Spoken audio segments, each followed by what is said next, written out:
You're listening to NacChat with Amy Mahaffey, straight from the city of Nacogdoches, where we chat all things Nac. We make any topic fun, and I'll take you behind the scenes of the oldest town in Texas. It's a little different than our normal setup. Normally we are in Amy's office in City Hall. If you listen to the podcast, you'll hear the phone ring. You'll hear Amy's toddler bang on the desk if she's there because she has a fever or something. So this is a little different for us. It's kind of nice to have a crowd, isn't it? Yeah. Hi, everybody. So we're excited. Yeah, so this is Amy. Ken did a great job of introducing her. As you can see, Amy's carrying a little extra guest with her today. What do you do, That's Amy? the rumor. Yeah, so we've heard. But Nacogdoches is our rumors, you Yes. know. I'm due apparently in 3 weeks. Okay. But Okay. So I promised her we have several physicians in the room. maybe so we come early. I don't may know. need some assistance if you guys get too crazy with your questions. So Yeah, don't make me mad. No. So Ken talked a little bit about Main Street, but what is the other half of your job? Tell them a little bit about. So I get tonight, and I know I've spoken to this group before, and so I'm excited to be back in kind of a different capacity. I get to be the communications director as well, and so part of what that entails is telling the story of the city and why what we do matters. A lot of people in the community, y'all are all very well informed because you're Rotarians and you are very involved in your community, but it's safe to say that the masses sometimes don't put two and two together about who does what and who provides water and trash and things like that to people who live in the city limits. And so sometimes topics are very exciting, like new businesses, and we get to cover that on the podcast. And then sometimes they're less exciting, and we talk about like the sewer plant. And so it just kind of depends on the day. So we try to make it all kind of fun, but you never know. The sewer plant's exciting. Yeah. It's very sciencey. Yeah. A lot of fun. So we do a lot of different things, and this is just one of the my philosophy is kind of tell the same story and the same message on different platforms. So you'll see the same story in your local newspaper as you might on social media, and then we really use the podcast and what we do. If you've ever listened to the actual NacChat podcast, we use that as a way to do a deep dive into topics and really talk about issues. And so sometimes we go a little long. We try to keep them about 20 minutes so that you can listen in your car on your way to work or whatever. But it helps us, if we get 100 people really listening for 20 minutes about any topic, that is a win in my book. And so how often do we we don't get to do this very often. And so it's exciting to be able to kind of get into people's vehicles or on their phones or however you choose to access the episodes and kind of talk about what we do. Mm-hmm. So the city has a Facebook page, yes. Right? So I know I've heard President Greg and President Francis before him tell everybody to get on Facebook and check in. Right now I want everybody to get on Facebook and go like City of Nacogdoches City Government. That's where you can find the podcast there. You can find all sorts of news. If there's an emergency, that's the first place we're going to go. Or Amy's going to go. I don't do it. That's the first place Amy goes to post things. Like if we have street flooding, we're going to update that list there.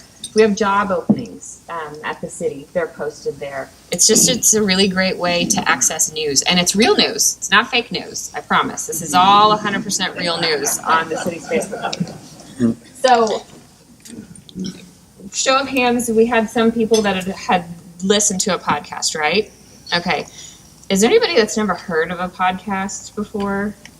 That's good. That's good. Okay, I was prepared to come at you with like some dark shadows comparisons to radio shows, but we all know what it is. So if you go to if you have an iPhone, which I'm guessing most of you do in here because that seems to be the most common one, and you have a podcast app, go to that podcast app and search NacChat. There's a little cartoon of Amy's face on there. That's how you'll find it. We've got about 20 episodes on there so far, and we record every couple of weeks, when right? We feel like it. We just make it up as we go. Right. So, and that if you're on the iPhone, you can actually subscribe to it. So when a new podcast comes up, it downloads it right to your phone. It lets you know, hey, these chicks are trying to talk to me again, and you can listen in. So one of my favorite parts of the podcast, and that's the segment that I'm typically always on. Amy does the podcast often without me. It's her podcast, but she graciously lets me join her, is Rumor Mill. It's always been a dream of mine to have some sort of community bulletin board, so to speak, where people could anonymously submit questions and say, I heard a rumor that, SFA is growing, they're going to be the first place for this new space program or something, these crazy rumors that we hear floating around the community. And I always wanted there to be a bulletin board where people could post that and we could answer. Well, that is what we have in the rumor mill. It's at the end of each episode. Sometimes when we have some particularly juicy rumors, we'll devote a whole episode to rumor mill. And that's kind of what we want to do today. We want you're not anonymous, of course, so you can submit that later if you want to. But we would love for you to ask questions, raise your hand and ask anything you want to know. We created this really because anywhere I go in town, people say, well, what's going on in Nacogdoches? And they typically mean what new businesses are coming. Or they mean what's going on with that sidewalk project. Or they have something in mind that they just are dying to know what's going on. So, are we ready to Or I heard yes. that this happened. Yes. That's what we get a lot. I heard the city shipped in, what are those bugs? Love bugs last summer. We heard y'all shipped in love bugs last summer to Yes. make our lives miserable. You're right. We have a lot of time on our hands. We're going to ship in love bugs. And so No, that was really posted somewhere. Yeah. So anything goes, to say the least. Yeah, I was really proud of that. I would be impressed if the city had that capability to, help us sell more water. Yes, sir. We have our first question. Yes, my question is, when they do a street redo like they did on Austin now and they did on Star, how does that get paid for? What's the city's part? What's TxDOT's part? It's a great question, and we're going to repeat all of the questions so we can hear it on this podcast later. His question was, when there is a street project, what is the city's part and what is TxDOT's part? Austin and Star Street are both TxDOT streets. Not every street in town is a TxDOT road, but a very large portion of them are. Basically, if it's a 4-lane road, with the exception of Park Street, they're all city streets, or they're all TxDOT streets, sorry. With those projects, typically the city has to pay for right-of-way acquisition. The city has to pay to move the city's utilities. So the city's water lines, sewer lines. If we've got a sidewalk, sometimes we have to pay for that sidewalk. But TxDOT pays for all of the rest of that. So your sales tax dollars that go back to the state, that 6.25% that goes back to the state, and your gasoline tax dollars that go back to the state. All of that is what pays for our road and bridge improvements. And we're very thankful to Representative Travis Clardy for representing us well and making sure that we get those road improvement dollars back here in Nacogdoches County. We went a long time without seeing big road improvement projects, if y'all remember. Basically all of the first decade of the 2000s, we didn't have a major project. And so now we're kind of backlogged. So everybody appreciates all of the patience the community has. But in 5 years or so, we'll have Star Streets widened, Austin Streets widened. We'll have a flyover where 59 hits South Street, so you won't have to stop if you're headed south. We'll have a lot of these new improvements that make our community better for visitors and also make our community more viable for businesses that want to come in. And I also will say it's on a kind of a case-by-case basis on the project, because Star Avenue, we did a lot of our own utility relocations, whereas you'll see the verbiage, and if you read about it, Austin Street, we've just contracted with TxDOT, so it happens in one fell swoop versus us going in and piecing the project together. And so some of that's for timeliness purposes, and some of it's just based on their workload. So every project kind of looks different, but that's the gist of it. That's a great question. Ray had his hand up. I've recently heard about the sale of the corner of Austin and North, and just want to see what's happening there, Sure. what's going to happen with those businesses, and things Sure. like that. I wish I could tell you with 100% certainty what's going to happen with those businesses there. It's the worst kept secret in Nacogdoches that Peking and Cotton Patch and Dairy Queen, those properties were purchased by a broker out of town. This person specializes in buying commercial properties and repackaging them. That's what we know. I can tell you that we haven't seen any plans to redo that site yet at the city. They haven't seen any building plans or building permits or anything yet. All three of those businesses have current leases. Those leases do have an end date. So can I promise you that Peking and Dairy Queen and Cotton Patch will remain there forever? No. But can I promise you that there will be some commercial development there in the future? Yes. We just don't know exactly when it will be. And we're very confident that we can find locations for those businesses. If the new development doesn't work out in their favor and they can't stay there, we're certain that we can find a new home for them. So that's a great question. Yes, sir. I took Donella down to the recycling place. Well, that's not right. I took her stuff down to the recycling place. No burden on that. Her to take back. Better get back to Tootsie Woods. Yeah. We were wondering, where does all that go once we recycle it? Where does the paper go somewhere? The plastic, do we get any of it back? What happens to it? The vast majority of it goes to Lufkin. But I will tell you all a dirty secret. If you are not good in separating your recyclables and you put trash in with the cardboard or plastic and it gets contaminated, they won't take our recyclables in Lufkin, and we have to take it to the landfill. Mm-hmm. That doesn't happen very often, and our crews are good about separating out what they can, but it goes to Lufkin. Lufkin has a plant where they separate all of the recyclables out. And then they ship it down to Houston, I think, and then it gets further processed from there. But the city got a baler, correct? We did. This year? Okay. Got a baler.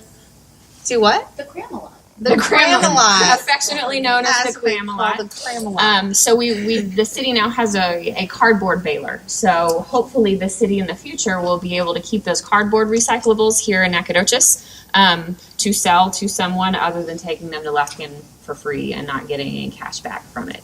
So we're excited about that kicking off soon. Recyclables, the market isn't as great as it used to be. The plastic market kind of relies on oil prices. It fluctuates similarly to oil prices, but cardboard is a little bit easier and a little bit more stable. So we're hoping that eventually will break even.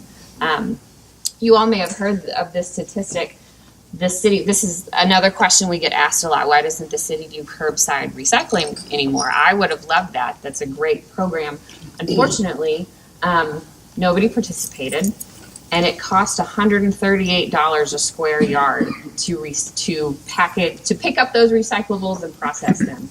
It costs about, I think it was $8 a square yard for your regular garbage.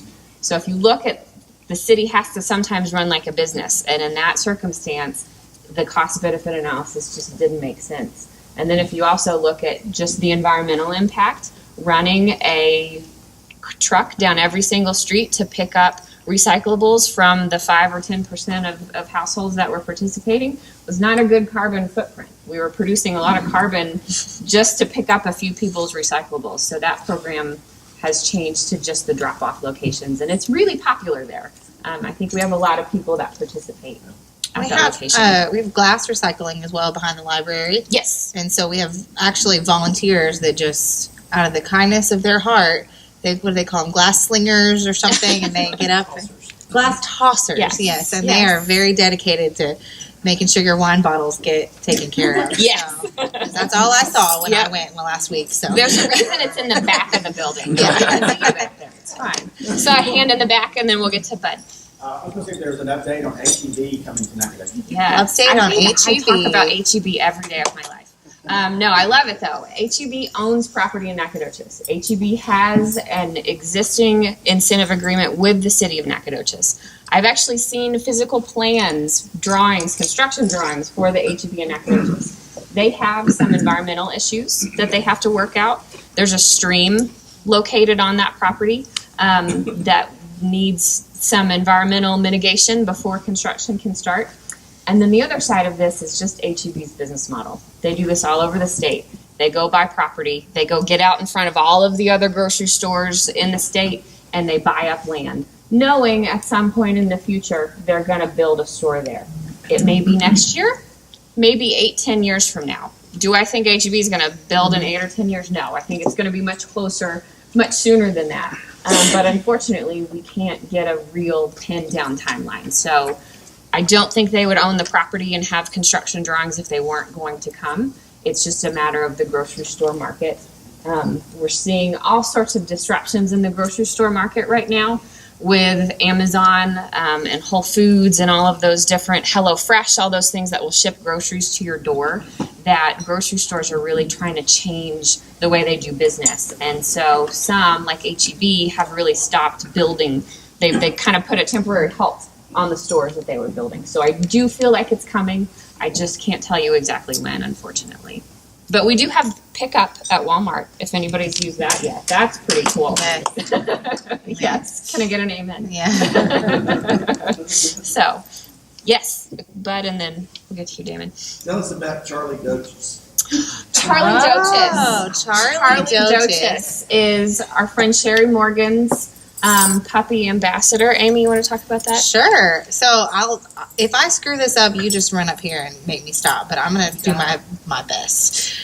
So Charlie was a product of Sherry A, wanting a puppy, and B, needing a capstone project for what is it called? I don't want to mess up. Travel and Tourism College. Travel and Tourism College, which is way more fun than Park Ranger College, where I went. So he became an ambassador for Nacogdoches. He's affectionately named after Mr. Charles Bright, Charlie Doches. Mm-hmm. And her vision and long term is to market him, which is caught on fire already, I would say, to make not only the community pet friendly, but to tell the story of Nacogdoches to children and talk about history to children. And so her plans are to have little Charlie, who lives with her and is going through training, and he has loyal fans everywhere that come by the visitor center to see him. There's a lot of labor laws associated with allowing tiny children to work long hours, so he's there sometimes in the morning, sometimes in the afternoon, and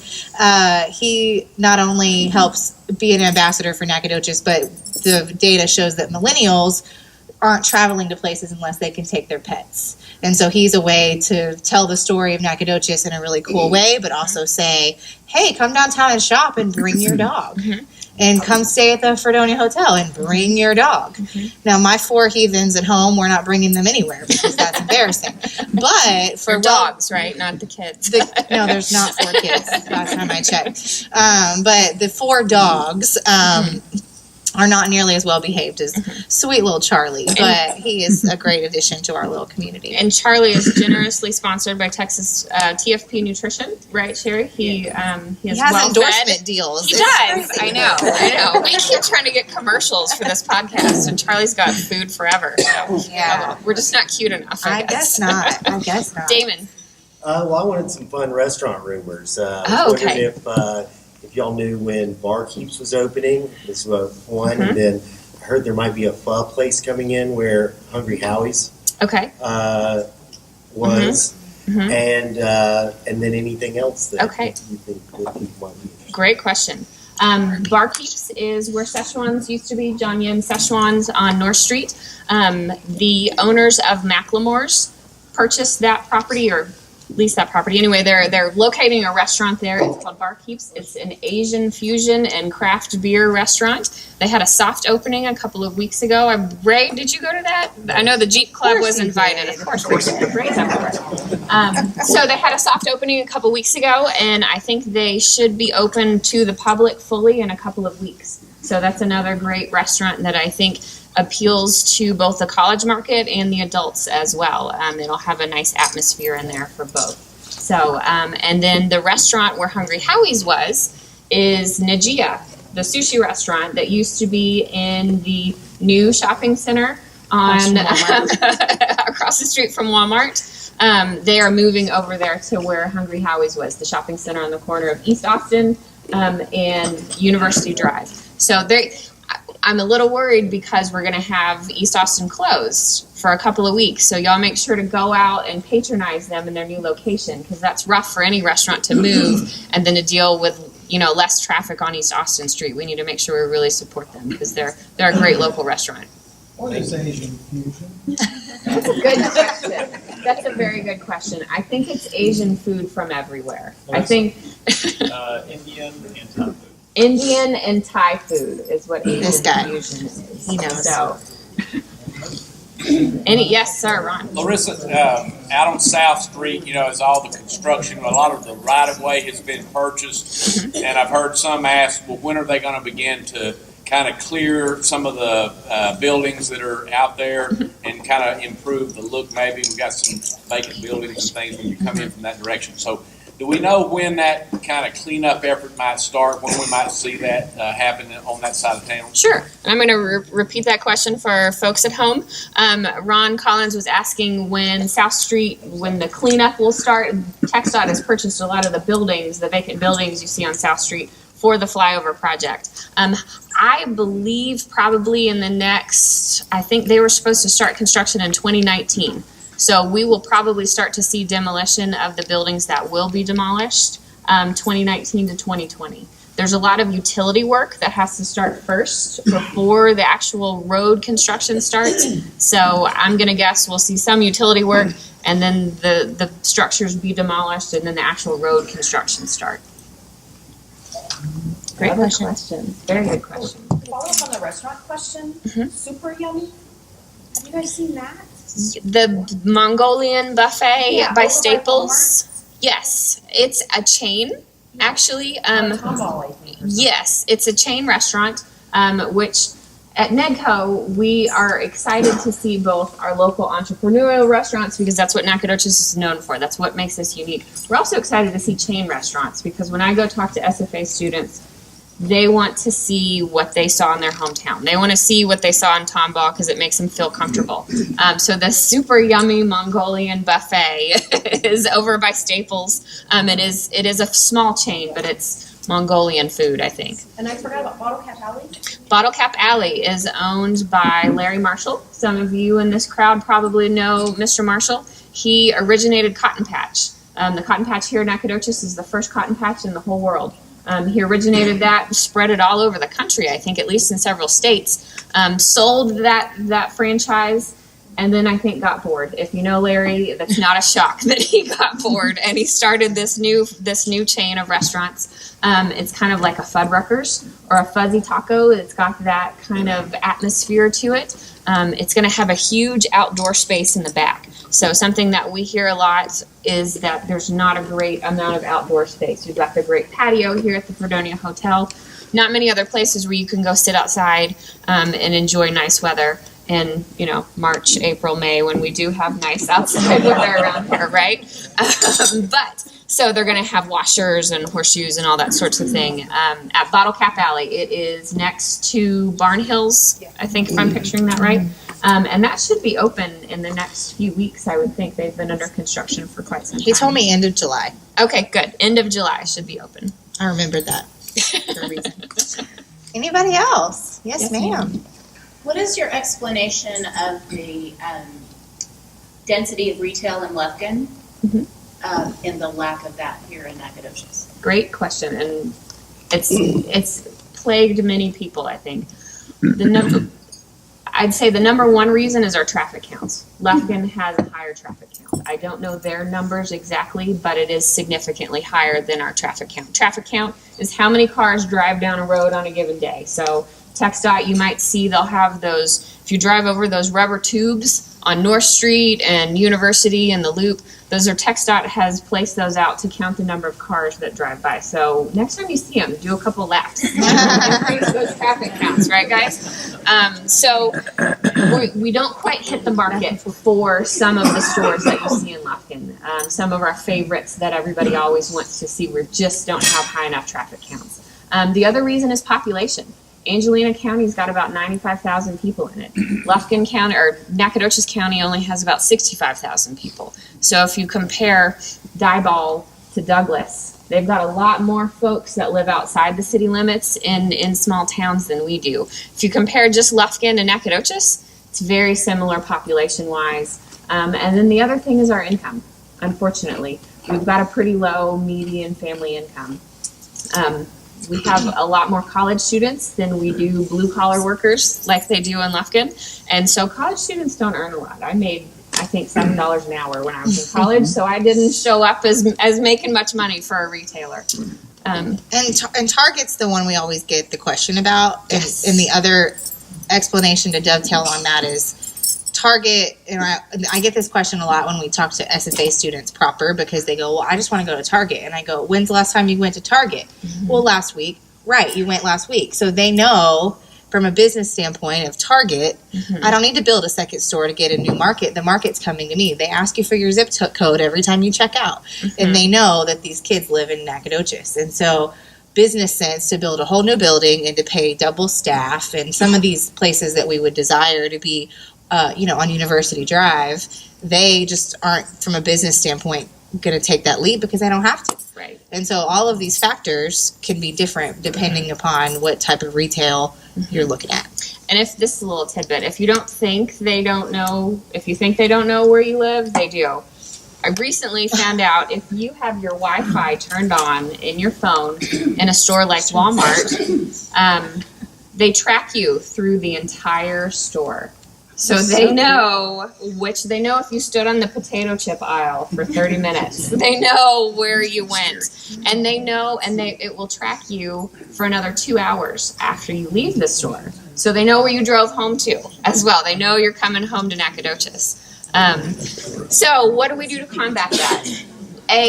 We're not going to shop somebody that we know Lufkin already has. If they have a giant presence in Lufkin, we're not going to try to recruit them as hard because it's not as good of a deal for that business. B, we're going to try to make a personal contact with those people. And C, we're going to try to connect with the companies that we know will do well here, the ones that our specific market will feed into. So I think we're out of time. Y'all are about to protest because it's I'm sorry. and I know warned how her. y'all roll.